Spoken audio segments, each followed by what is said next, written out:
आज उनके आत्मा के रूप में मेरे सतगुरु के प्यारे बच्चे जो आज यहाँ इतने बहुत दूर से पहुँचे हैं, मेरी खुशी की बात है। आपसे मिल करके बहुत खुशी हो रही है। पहले पिछली बार भी आप आए थे, यहाँ पे सत्संग किया था और उसके बाद दूसरी जगह गए थे, तो बहुत खुशी हो रही है आपके दर्शन करके, आपसे मिलकर बहुत खुशी होती है। मेरे सतगुरु भी जब भी अपने प्यारे बच्चों से मिलते थे तो बहुत खुशी होती थी, उनको बहुत खुशी मिलती थी, बहुत आनंद मिलता था। पिता होता है तो पिता को या क्योंकि गुरुदेव माता, गुरुदेव पिता, गुरुदेव अंदर सखा सुभद्रा, आद जुगाद जुग जुग गुरु मंत्र जप हरोद्रा। तो गुरु माता भी है, पिता भी है, भाई भी है, बंधु भी है, सब कुछ है। तो गुरु ही सब कुछ है। तो ऐसे गुरु का मिलना बड़ा दुर्लभ है, जिनकी याद में आज हम सभी बैठे हैं और उनकी कृपा से ही हमें जो बख्शिश प्राप्त हो रही है, मिल रही है, उनकी कृपा से मिल रही है और उनकी कृपा से ही इतने दूर दूर से पहुंच रहे हैं, क्योंकि उनका प्यार ही ऐसा है। गुरु का प्यार ही ऐसा होता है जो अपने बच्चों को देश विदेश से भी खींच लेता है। ये गुरु बसे बनारसी, शिष्य समुद्र तीर, एक पलक बिसरे नहीं तो गुरु होवे शरीर। तो गुरु अगर बनारस में है, शिष्य 7 समुद्रों से पार किया है, तो भी गुरु जो है, गुरु तो अपने बच्चों को की संभाल करता है, देख रहा है, वो सबके घट घट में विराजमान है, सबको बख्शिश करता है, सबको संभालता है, देखता है कि कहीं मेरे बच्चे को ठोकर तो नहीं लग गई, कोई कष्ट तो नहीं आ गया, कोई कमी तो नहीं आ गई, कोई कमजोरी तो नहीं हो गई, तो देखता है और खुशियां पहुंचाता है।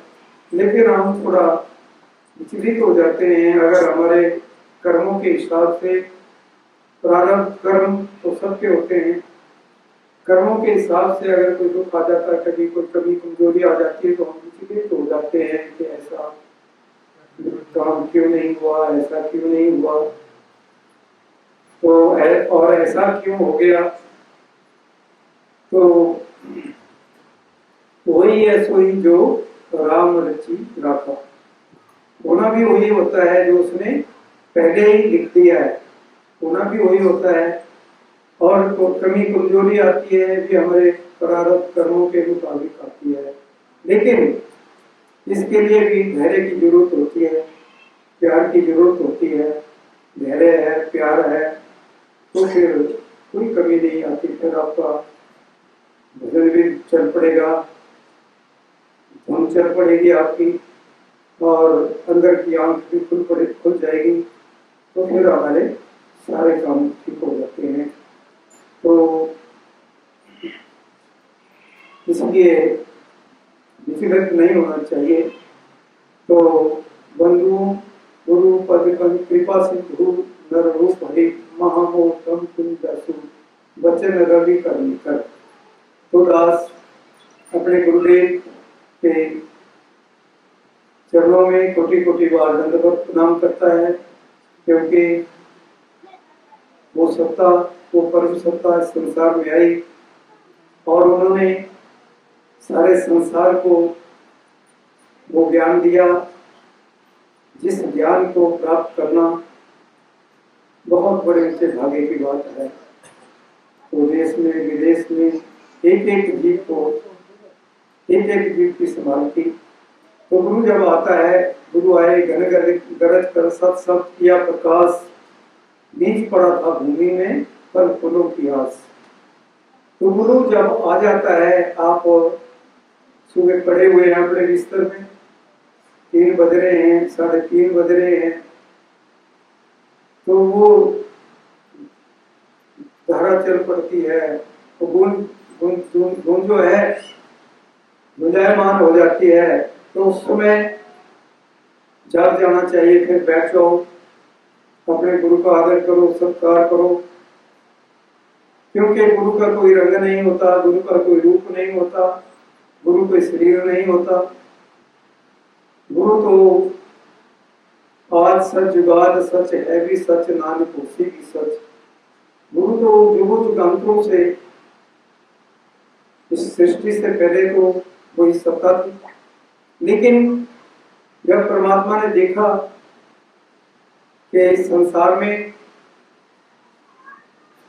कुछ बनाना है, तो उन्होंने इस संसार की रचना कर दी, खंड बना दिए, ब्रह्मांड बना दिए, सब कुछ बनाया, और 84 लाख जिया जूनों की रचना कर दी, बना दिए।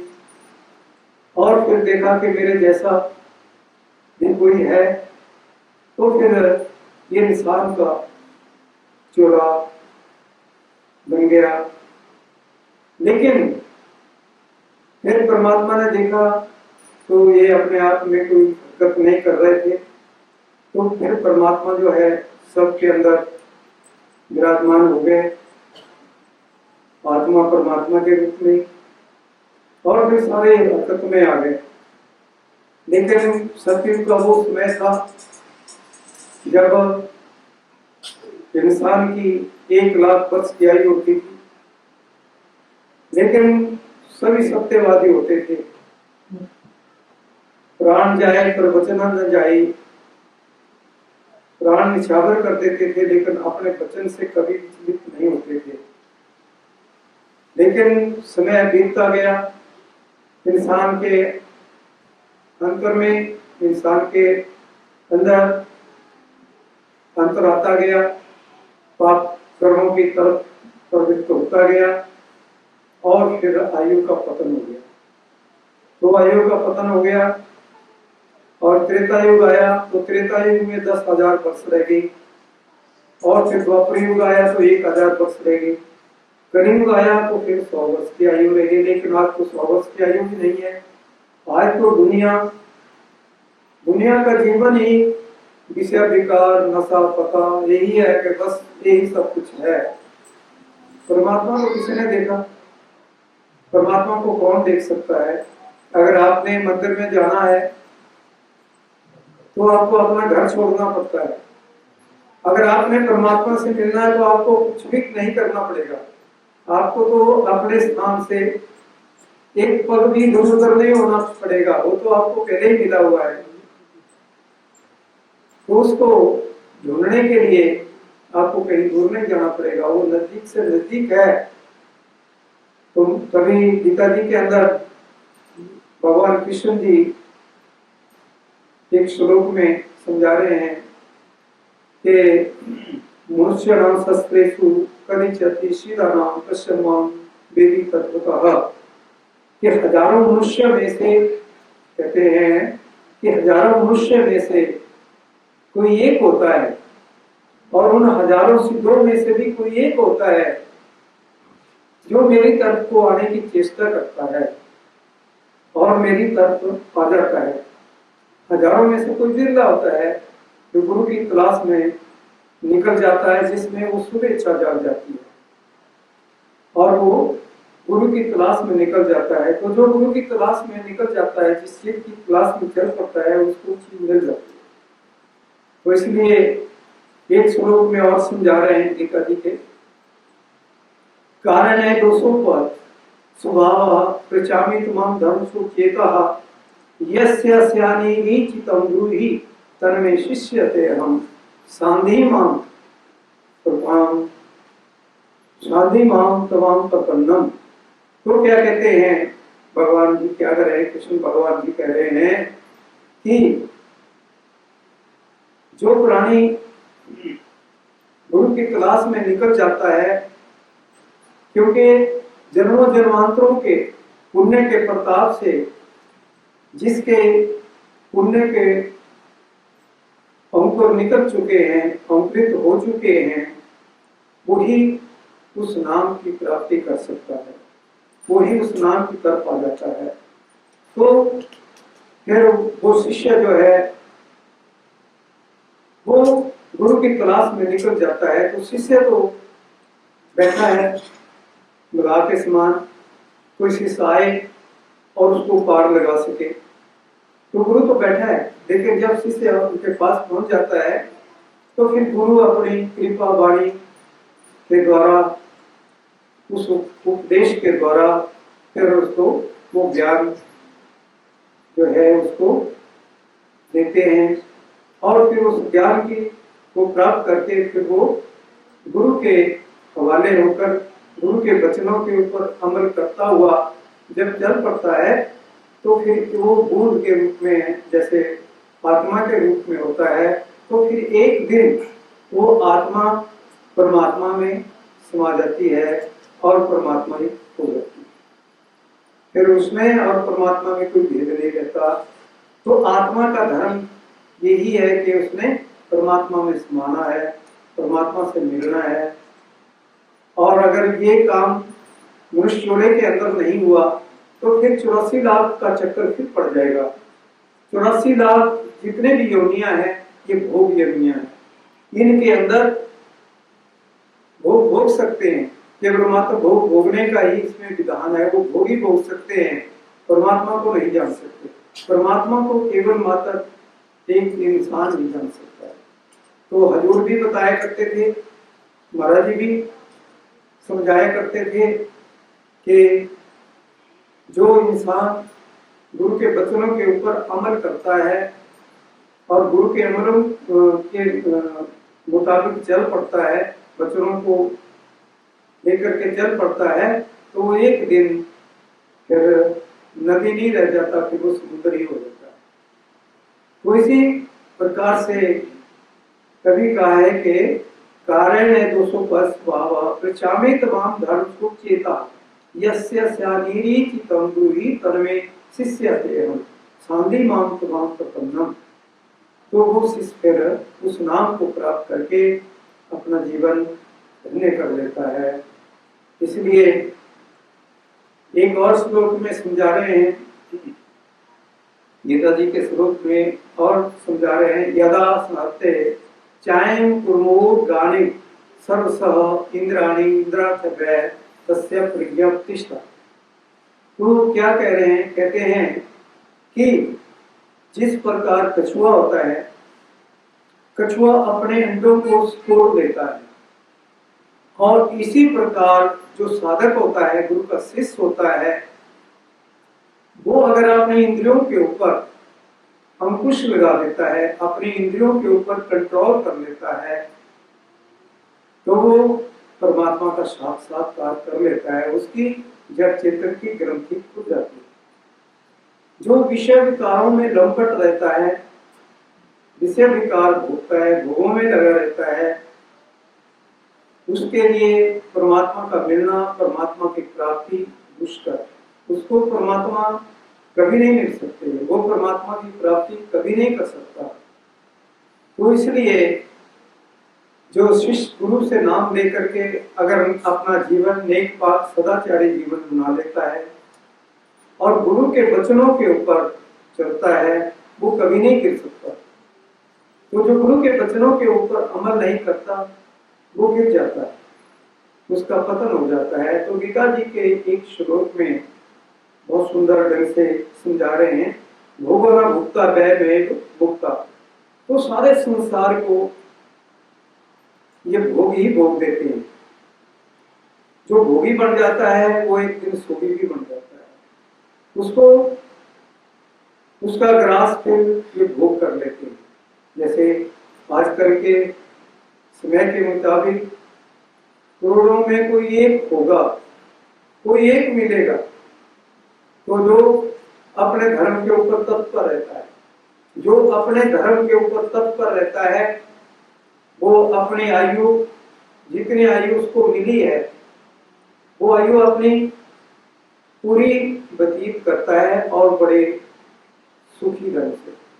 लेकिन जो प्राणी अपने धर्म से विचलित हो जाता है, वो प्राणी फिर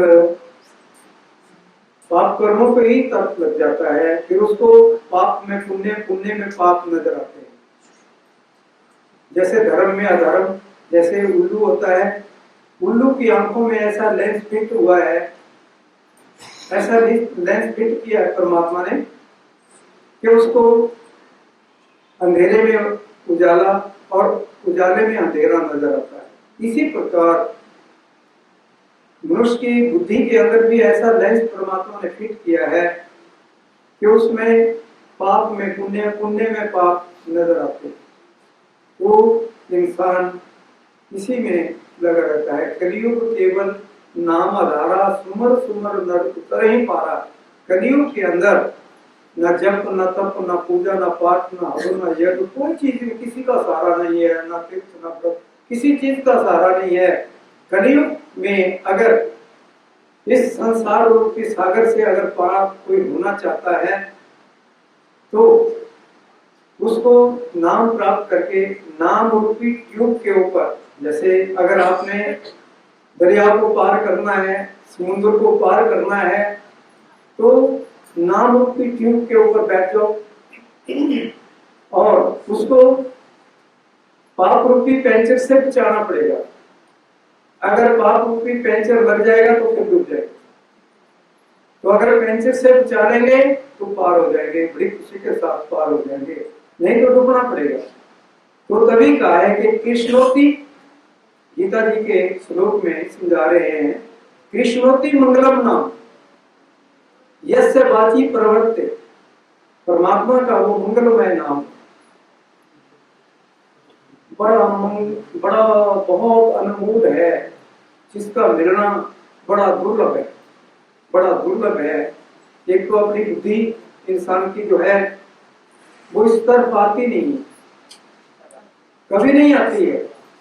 आज संसार के अंदर कितने जीव हैं जिनको नाम मिला है पूरे गुरु का, लेकिन संसार में इतने गुरु आए हुए हैं जो आपको कहेंगे कि हाँ जो मर्जी कर लो आप, लेकिन मंत्र ले लो, वो यही कहेंगे, लेकिन वो आपको डूबेंगे, आपको भी डूब देंगे। लेकिन पूरा गुरु जो है, पूरा गुरु पहले दिन ही बिठा करके अपने शिष्य को उठाएगा, तब जब उसको ज्योति के लाइट के रूप में परमात्मा है, लाइट और साउंड के रूप में है, तो आपको लाइट भी मिल जाएगी, थोड़ी मिल जाए, ज्यादा मिल जाए, वो भी मिल जाएगी आपको। और फिर परमात्मा का दर्शन जो है वो भी आपको हो जाएगा। फिर आप प्रतिदिन परमात्मा से बात कर सकते हो, प्रतिदिन। और फिर ऐसी वो इतना प्यारा है, इतना मीठा है कि आपको फिर कभी नहीं छोड़ेगा। हर घड़ी, हर पल जब आपका उसके साथ प्रीति बन जाए, प्यार बन जाए, तो फिर वो कभी नहीं छोड़ेगा आपको। हर घड़ी, हर पल को इस्तेमाल करता है, आपको छोड़ेगा नहीं। तो अगर आप लेट भी जाते हैं तब भी वो आपसे बात कर रहा है, आप सो गए हैं लेकिन तब भी वो आपसे बात कर रहा है। लेकिन इस चीज को जानना, इस चीज को समझना तभी है जब 5 तत्वों के शरीर से ऊपर आओगे, इससे ऊपर आ जाओगे, तो तभी आप समझ पाएंगे कि परमात्मा जो है वो कौन सी बात करता है, कैसी करता है। तो फिर आपका 24 घंटे का भजन बन जाता है। 24 घंटे का, 24 घंटे आपको आनंद लगा हुआ है, आनंद लगा हुआ है, तो फिर आप उस आनंद में रहेंगे। तो गुरबाणी में भी गुरु साहिब प्रमाण कर रहे हैं कि आनंद सुनो बड़ भागियो, सगल मनोरथ पूरे, पार ब्रह्म प्रभु पाया, उतरे सगल सूरे, दुख रोग संताप उतरे, सुनी सच्ची वाणी, संत साधन वै सबसे पूरे गुरते जन। तो कहते हैं कि दुख रोग संताप उतर जाएंगे आपको उस वाणी को सुनने से। दुख रोग संताप उतरे, जब आप सच्ची वाणी को सुनेंगे तो आपके दुख रोग संताप सब खत्म हो जाएंगे, आनंददायक जीवन हो जाएगा। तो उस वाणी को सुनने से असाध्य से असाध्य रोग जो है खत्म हो जाता है। लेकिन ये नहीं है कि आप थोड़ी देर के लिए बैठ गए, हाँ चलो थोड़ा अगर कभी टाइम मिल गया तो बैठ गए, लेकिन परमात्मा जो है उसके चरणों में जिसने जीवन दिया है, जिसने सब कुछ दिया है, श्वासों का खजाना दिया है, उसको हमेशा याद रखना चाहिए। जान दी है जिसने, नाम भी देगा वही, जिसका इखलाक है उसी का रजाक है। खुदा को भूल गए लोग, फिक्र रोजी रोटी में, रिज़्क़ का ख्याल है, खुदा का ख्याल है। तो दुनिया जो है सारी विषय विकारों में लगी पड़ी है और खाने पीने में लगे हैं, बस इसी में आनंद समझते हैं कि यही आनंद है। लेकिन जो आनंद, वो आनंद है जिस आनंद का के वर्णन ही कोई नहीं है, उस आनंद के बारे में विषय में कोई बता ही नहीं सकता कि कितना बड़ा आनंद है, जिसको सुनने से सारे दुख रोग संताप खत्म हो जाते हैं। उसको सुनने सारे दुख रोग संताप खत्म हो जाते हैं। लेकिन दुनिया के अंदर दया नहीं है, प्यार नहीं है और मेहनत नहीं है। अगर प्यार नहीं है तब भी काम नहीं पड़ेगा, मेहनत नहीं है तब भी काम नहीं पड़ेगा। प्यार और मेहनत तो बहुत जरूरी है। जिसने जीवन दिया है उसके प्रति प्रेम भी होना चाहिए। उसके लिए अगर आपके अंदर प्यार है, उसके अंदर प्यार कैसे हो सकता है?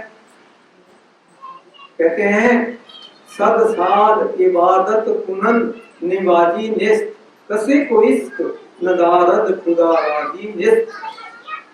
तो कह रहे हैं कि इंसान तू 100 साल तक भी अगर नमाज पढ़ता रहे और तेरे दिल के अंदर जिसकी तू नमाज पढ़ता है अगर उसके प्रति तेरे दिल में प्यार नहीं है तो तू खुदा के राज से कभी भी वाकिफ नहीं हो सकता। तू खुदा के राज से कभी भी वाकिफ नहीं हो सकता, तू खुदा के राज को नहीं जान सकता। लेकिन वो प्यार आता नहीं, ऐसे कभी नहीं आता। कोई भाग्यशाली है जिन प्रेम कियो दिन ही प्रभ पायो, जो उस प्रेम मंडल में पहुंच जाता है वही परमेश्वर को पा सकता है। उस प्रेम मंडल में पहुंचना कोई बच्चों का खेल नहीं है। उस प्रेम मंडल में पहुंचना बड़ा बहुत मुश्किल का काम है। तो सबके प्रति प्यार होना, सबके प्रति हमदर्दी होना, सबके लिए उनकी सहायता करना, दीन दुखियों के लिए मसीहा बन के उनके लिए उनके दुख दूर करना, ये कोई भाग्यशाली ही ऐसा होता है। कोई भाग्यशाली होता है जीना औरों के हित में, जीना औरों के हित में यही है बंदगी। जी अपने लिए तो वो जीना है क्या? लोग स्वार्थ को त्यागो, लोग स्वार्थ को त्यागो, यही है बंदगी। दया करुणा अपनाते चलो, बाहर आएगी आनंद की, बाहर आएगी आनंद की। सत्य नीति पर सदा दृढ़ रहो, यही विनती है सिंह की। तो अगर हम सत्य नीति के ऊपर चल पड़े तो फिर हमारा काम अवश्य बन जाएगा। लेकिन हम बनाना भी नहीं चाहते, बढ़ना भी नहीं चाहते, क्या करेंगे? पूरी रात रात सोए रहेंगे, पड़े रहेंगे। कबीर केसो केसो कूपिए, मत सोइए साथ, रात दिवस के कूपने कभी तो सुने पुकार। कबीर साहब कहते हैं कि अगर आप अंदर से सच्ची पुकार करते हो तो वो बहरा नहीं है, वो आपकी पुकार अवश्य सुनेगा। अगर आपके लिए घर के पास कोई आ जाता है, कोई भूखा प्यासा आ जाता है, तो क्या आप उसको भोजन नहीं खिलाएंगे? क्या आप उसकी मदद नहीं करेंगे? कुछ ना कुछ आप उसको देंगे। तो आप अगर उस मालिक के दरबार में आपकी अगर हाजिरी लग जाएगी तो आपको आपको कौन सी कमी छोड़ेगा? आपको मालो माल कर देगा, मालो माल कर देगा। फिर आपको कोई कमी नहीं है। फिर खौर खर्चो रदमिल भाई टूट नावे बंद हो जाएगी, तो बढ़ता जाएगा बढ़ता जाएगा बढ़ता जाएगा। जितना मर्जी बांटो आप, खत्म नहीं हो सकता, कभी खत्म नहीं हो सकता। लेकिन हम संकोच करते हैं कि पता नहीं कोई कमी ना आ जाए, कोई कमजोरी ना आ जाए। अगर आप 1000 की पगार लेते हैं तो 10 बंद के हिसाब से 100 रुपए दीन दुखियों की सेवा के लिए 10 बंद निकालना है, गुरु के लिए, दीन दुखियों के लिए। अगर आप लंगर के लिए अगर आप 10 बंद निकालते हैं तो फिर आप मालूम माल हो जाएंगे, आपको कोई कमी नहीं आ सकती। हमें रोग क्यों आते हैं? रोग इसलिए आते हैं, हमारी कमाई शुद्ध नहीं होती, हमारी कमाई रिफाइंड नहीं होती, उसमें पाप का कचरा आ जाता है। फिर हम रोते हैं, ये रोग क्या हमारे लिए था, ये दुख क्या हमारे लिए था। तो फिर रोते हैं। अगर 10 बंद निकालेंगे तो पाप का कचरा निकल जाता है, फिर सुखी जीवन रहेगा और कोई रोग नहीं आएगा, कोई दुख नहीं आएगा। और रोग दुख तो आपको आने ही है, जो कर्म है, क्योंकि कर्म आज की फांस में जोन जोन समाये, जो जैसी करने करे तो तैसे ही फल खाए। तो जैसे जैसे हम कर्म करके आए हुए हैं वो हमें हर एक योनि के अंदर भुगतान करना पड़ता है। मनुष्य जोड़े में तो ज्यादा ही भुगतान करना पड़ता है। तो अगर हम दूसरों की मदद करते हैं, दूसरों की सेवा करते हैं, नेक पाक सदा जारी जीवन होता है, तो फिर गिरावट में नहीं आती, फिर हमारा जीवन आनंददायक हो जाता है। लेकिन इतना भी नहीं है, गुरु ये नहीं कहता कि आप अपने बच्चों का पेट काट करके सेवा दो। गुरु ये नहीं कहता, गुरु इतना कहेगा आपको कि सेवा जो है, 10 बंद जो है, अपनी कमाई का अवश्य निकाल दो। क्योंकि अभी आपको बताया था 4 चीजें हैं, सत्य, दया, तप और दान, 4 चीजें हैं। अगर ये चारों नियम अगर इंसान के जीवन में है तो वो सबसे बड़ा धर्मात्मा है, सबसे बड़ा। ये 4 अगर नियम उसके जीवन में आ जाए तो सबसे बड़ा धर्मात्मा है। सत्य केवल परमात्मा है, सत्य को जानना, और दया, सबके ऊपर दया करना, सबके ऊपर दया करना। और तीसरा तप, गुरु से नाम प्राप्त करके उस नाम का भजन सिमरन करना, उस धुन के साथ जुड़ना। जो हमारा सृष्टि का मूल है, जो आधार है, वो मालिक है, बस एक ही है, उसको ही पकड़ना है।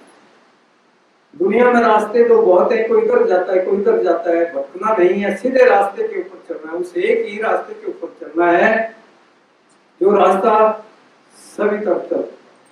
उसी रास्ते के ऊपर अगर चल पड़ेंगे तो एक दिन हम अपने गंतव्य स्थल पर पहुंच जाएंगे, फिर कोई धोखा नहीं हो सकता। फिर हम अपने गंतव्य स्थल में के ऊपर पहुंच जाएंगे। तो इसलिए अगर हमें नाम नहीं मिला और समय के रहते हुए नाम का भजन नहीं किया तो फिर इतने समय तक इंसान को भटकना पड़ता है जिसका अंदाजा नहीं लगाया जा सकता।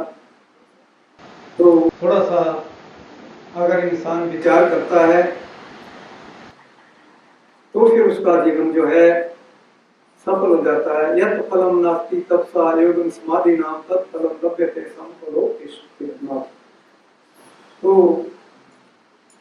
उस नाम के भजन सिमरन के साथ जुड़ना, अपनी चेतना को जोड़ना, सबकी कमाई करना, फिर स्वामी जी महाराज ने भी यही कहा कि खेचे सूरत गुरु भगवान।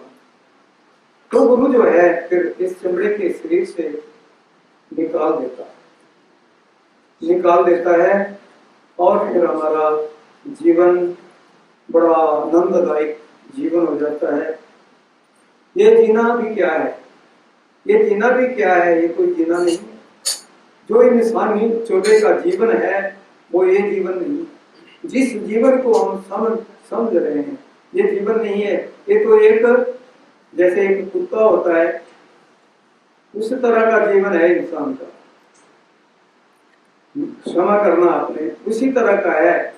अगर रोग लग गया तब रोता है, कोई दुख आ गया, कोई मुसीबत आ गई तब भी रोता है। लेकिन अगर उस एक को पकड़ लिया तो फिर काम बन गया। तो इसलिए उस एक को पकड़ना है, उस एक को भजना है और उस एक से ही मिलना है। उससे एक से मेल हो गया और सब कुछ पाया हुआ हो गया, फिर कोई कमी नहीं है। तो वो उसका कोई रंग नहीं है, उसका कोई रूप नहीं है, कोई रेख नहीं है, कोई भीख नहीं है। वो प्रकाश के रूप में भी है और शब्द के रूप में है। शब्दे धरती शब्दे आकाश शब्दो शब्द भय प्रकाश सगल सृष्टि सब के पाछे नानक अच्छी। तो वो शब्द के रूप में है, शब्द से ही सब कुछ बना है। धरती आकाश प्रकाश जितना कुछ भी खंड ब्रह्मांड जितना कुछ भी बना है उस शब्द के द्वारा बना हुआ है। और वो शब्द हमारे अंदर धुनकारें दे रहा है, वो कभी लुप्त नहीं होता। जिस दिन लुप्त हो जाएगा फिर उस दिन फिर ये शरीर जो है, ये हरि मंदिर जो है, ये शरीर हरि मंदिर है। ज्ञान रतन प्रकट हुआ, ये शरीर परमात्मा का ही मंदिर है। बाहर के मंदिर तो हमने बना लिए ईंट गारे के, मूर्ति भी रख दी उसमें। लेकिन इस मंदिर के अंदर, ये मंदिर किसने बनाया, कभी विचार किया? ये उस मालिक ने बनाया है। इतनी सुंदर रचना कर दी। 33 करोड़ देवी देवता इसमें, किन्नर गंधर्व देवी देवता भूत प्रेत सब कुछ इसके अंदर है। खंड ब्रह्मांड सब कुछ इसके अंदर है। जो ब्रह्मांडे सो पिंडे, जो कुछ ब्रह्मांड के अंदर है वो शरीर छोटे से शरीर में है। जो ब्रह्मांडे सो पिंडे, जो खोजे, जिसने खोज किया उसने पा लिया। जो खोजे सो पावे, पीपा परम में परम तत्व है, सतगुरु होवे दिखावे। तो सतगुरु जो है हमारी वो आंख खोल देता है और हम देखने के काबिल हो जाते हैं। इन आंखों के द्वारा गुरु के दर्शन नहीं होते, क्योंकि गुरु साहब फरमान करते हैं कि गुरु का दरस तू देख रे, गुरु का दरस तू देख रे, तिल आसन डार, शब्द गुरु नित सुनो रे, शब्द गुरु नित सुनो रे, मिल वासन जार।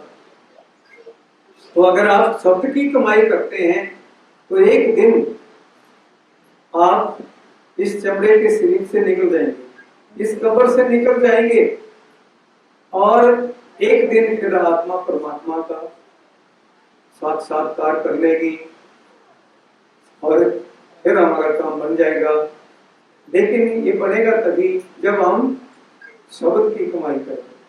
तो शब्द के लिए तो हम 2-3 मिनट से ज्यादा तो अंगूठा कोई नहीं लगाता। अंगूठा लगाना बहुत जरूरी, अंगूठा लगाओ और ये धारा जो है फिर आपकी बदलनी शुरू हो जाएगी, बदलती चले जाएगी और फिर एक दिन जिस शब्द के द्वारा हम फिर दम दम करो बेनती गुरु से, गुरु ही निकाले तन चाम से। तो हर घड़ी हर पल गुरु के आगे अरदास करो तो गुरु ही फिर इस चमड़े से निकाल देता है और फिर अपने धाम में पहुंचा देता है।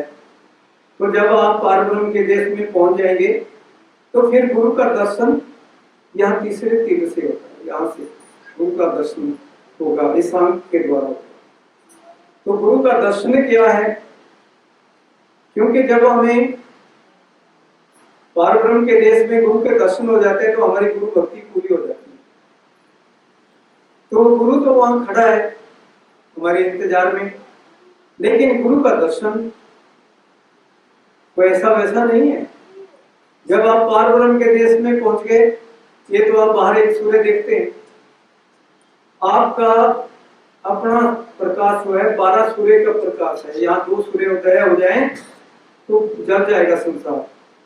तो इस छोटे से शरीर में 12 सूर्य उदय हुए पड़े और अरबों खरबों का प्रकाश है इसके अंदर, अरबों खरबों सूर्य का प्रकाश है। तो देखिए, जब गुरु के पास चरणों में पहुंच गए तो गुरु का दर्शन मेरी आत्मा नहीं कर सकती। इसका बेशक 12 सूर्य का प्रकाश है, लेकिन दर्शन नहीं कर सकती, क्योंकि गुरु का दर्शन ही ऐसा है। तो गुरु का दर्शन जो है, फिर एक एक रोम का, एक एक करोड़ सूर्य का प्रकाश का, एक एक रोम का, एक एक करोड़ सूर्य का प्रकाश एक एक रोम का। अब आप अंदाजा लगाइए कि गुरु के दर्शन क्या होंगे। गुरु का दर्शन तो जिसको हो गया उसने अपना जीवन सफल कर लिया, उसने अपना जीवन संवार लिया। गुरु का दर्शन जिसने कर लिया उसका तो दुनिया ही बदल गई, उसकी दुनिया ही बदल जाती है। तो इसलिए तो मान ये मनुष्य चोला पहना हुआ है, इस काम के लिए पहना हुआ है, ये कोई विषय उपचारों के लिए नहीं है। आरती में गाते हैं आप ओम जय जगदीश सारे, उसमें गाते हैं, गा लेते हैं आप, लेकिन कभी विचार किया उसमें इतना ज्ञान है जिसका आप अंदाजा नहीं लगा सकते। तो उसमें आप गाते हैं, दास को तो नहीं आती, लेकिन सुना है। उसमें क्या गाया आपने कि विषय विकार मिटाओ, पाप हरो देवा, कर संतन की सेवा। तो विषय विकार तो हमारे खत्म नहीं होते, संतों से हम नफरत करते हैं, फिर परमेश्वर कैसे मिलेगा, परमात्मा कैसे मिलेगा? फिर वो अरबों खरबों का जो सूर्य का प्रकाश है, जो वो आनंद है, वो धारा चल रही है, वो आनंद है जिसका वर्णन नहीं। धुन में ध्यान, ध्यान में जाना, धुन में ही सब कुछ है, उसमें ही सब कुछ है। जिसको जिसकी धुन चल पड़ी और जिसने सार शब्द को पकड़ लिया, उसका जीवन फिर सफल हो गया। वो फिर अपने घर में एक दिन पहुंच जाएगा, उसका काम बन जाएगा। लेकिन ये काम कोई बड़ा औखा भी नहीं है जिसको हम सोचते हैं कि बड़ा औखा काम है, ये बड़ा औखा नहीं है। इसके लिए रातें जिसकी बढ़ गई, जिसके जो रात दिन बैठ गया, जिसकी रातें बढ़ गई, उसका काम बन गया। लेकिन हम डरते हैं कि अब रात को तो नींद बड़ी प्यारी होती, 9 बजे ही लेट जाएंगे और फिर कितने बजे जागेंगे, 7-8 बज जाएंगे, तभी उठेंगे फिर। तो फिर उसको क्या मिलेगा? तभी तो कहा है कि अमृत वेला सच नाम गडाई चार, कर्म और टुकड़ा नगरी मुक्त द्वार। अमृत वेला में उस सच्चे नाम का विचार करना चाहिए, उसको भजना चाहिए, उसको जपना चाहिए, तभी हमारा काम बढ़ सकता है। ऐसे नहीं बढ़ सकता। तो अगर बैठेंगे नहीं, काम नहीं करेंगे, तो फिर सफलता कैसे मिलेगी? सफलता नहीं मिल सकती। वास्तव में परमात्मा ने इतनी बड़ी कृपा की है इंसान के ऊपर, इसको अपने जैसा बना करके भेजा है संसार में, अपने जैसा बनाया हुआ है। कभी कहा है कि मर्त्य सदी श्रुतम तस्यम, मर्त्य सदी श्रुतम तस्यम सर्वम कुंजर सौतवत। कहते हैं कि गुरु जो है, जैसे कि कहा है कि यस्य साक्षात भगवते ज्ञान दीप प्रदे गुरु। तो गुरु जो है वो ज्ञान का दीपक लेकर के और उस शब्द को लेकर के ज्ञान का, संसार का अंधकार मिटाने के लिए इस संसार में आते हैं। सारा संसार अंधा है। कह नानक ये जग सपना रनाई, हर बिनु तेरो कौन साई, काको मात पिता सुख बिनु काको भाई, धन धर्मी सुख सब की सगरो, जासे राज बिकाई, प्राण चले कोई संग न जावे, काहे को नील लगाई, दीन दयाल सदा दुख भंजन, ता संग प्रीत न लगाई, हरि बिनु तेरो कौन साई, हरि बिनु तेरो कौन साई। तो हमारा जो मालिक है वो तभी, जो गुरु है, जो सारी सृष्टि का मालिक है, वो एक ही है। उसको गुरु कहो, अल्लाह कहो, वाहिगुरु कहो, सतगुरु कहो, कुछ भी कह लो, गॉड कहो, कुछ भी कह लो, वो एक ही है।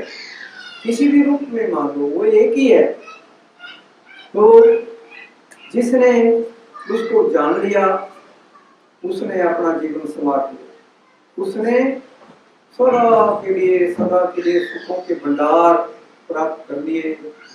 तभी कहा है ना कि सील सुख का सागर है, सील सुख का सागर है, कोई न पाए था, शब्द बिना साधु नहीं, द्रव्य बिना नहीं था। जिस प्रकार अगर सहनशीलता आ जाए, कोई इतना बड़ा समुद्र है, इतना बड़ा समुद्र है, सुखों का समुद्र है, जिसके अंदर सब कुछ आ जाता है, सब कुछ आ जाएगा उसके अंदर। सील सुख का सागर है, उसकी था कोई पा ही नहीं सकता। अगर आपने उसके अंदर आह्वान भी कर लिया तब भी उसकी था किसी ने नहीं पाई कि वो कितना बड़ा है। वो अनहद है, अनरिटन है, उसको जानना बड़ा मुश्किल है। कोई नहीं जान सकता उसको कि वो कितना बड़ा है, ज्ञान है, अपरंपार है।